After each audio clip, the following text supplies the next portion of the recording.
እመቤታችን ተሰቀለች፣ ደም አፈሰሰች፣ አምላክ ናት ያለ መጀመሪያ ሰውና እግዚአብሔር ምን ሆኑ? ተጣሉ። የፈጠረለትን የሰጠውን ጸጋ መጠቀም ባለመቻሉ ነው ሰውና እግዚአብሔር ተጣሉ የሚያሰኘው። ይህ ከእግዚአብሔር ጋር የሚያስታርቀው መካከለኛ ማን ነው? ባሕርየ እግዚአብሔርንም ባሕርየ ሰብንም ገንዘብ ያደረገው አሉ ብሎ ሰው ሁለት ነው ክርስቶስ ማለት አይችልም። ምክንያቱም ምን ሆኗል? ባሕርየ እግዚአብሔርና ባሕርየ ሰብ ተዋህዷልና። ስለዚህ ይህ ነው ወደ መስቀል ወጣ። መስቀል ሲወጣ ባሕርየ እግዚአብሔር የለም አይባልም። ይህ ከሌለ ማዳን አይችልም። ባሕርየ ሰብ የለም አይባልም። ይህ ከሌለ መሞት የለም። እንደ ሰውነቱ ይሰቀላል፣ እሱ አንዱ ደምም ይፈሳል።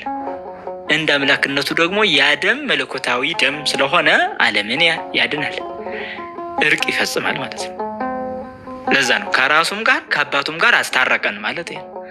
ወኮነ አራቄ ለሐዲስ ኪዳን፣ ቅዱስ ኤፍሬምንም ለሐዲስ ኪዳን አስታራቂ ሆነ ይላል። አስታራቂ ሆነ ማለት ሰውና እግዚአብሔር ተጣልተው ነበረ። ብዙ ነቢያት ሙተው ነበረ በግፍ። እነ አቤል ሙተዋል፣ እነ ዘካርያስ ሙተዋል፣ እነ ኢሳይያስ ሙተዋል። በግፍ የሞቱ ነቢያት ነበሩ። የነዛ ደም ዓለምን ሊያድን አልቻለም። ለዓለም መዳን ጥቅም አልሰጠም። የክርስቶስ ደም ግን ዓለምን አዳን ይላል። ለምን? መለኮታዊ ደም ስለሆነ።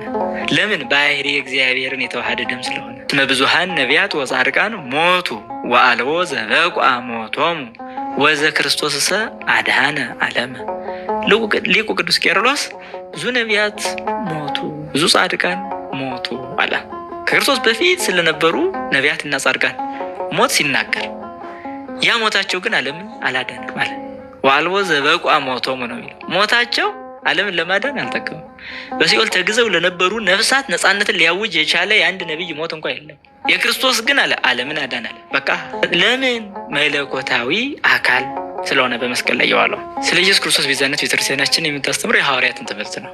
እሱም ለሰው ልጆች ደሙን ያፈሰሰ እና ስጋውን በመስቀል ላይ የቆረሰ የዓለሙን በሙሉ ሞት የሻረበትን መንገድ የምንገልጽበት ነው።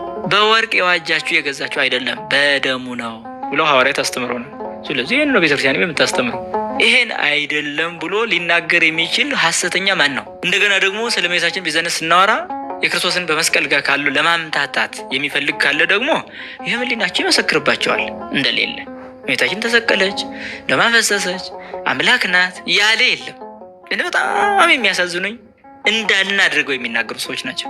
ራሳቸው በውስጣቸው የሚመጣላቸውን እኛ እንደምንል አድርገው በማሰብ ይጠፋሉ።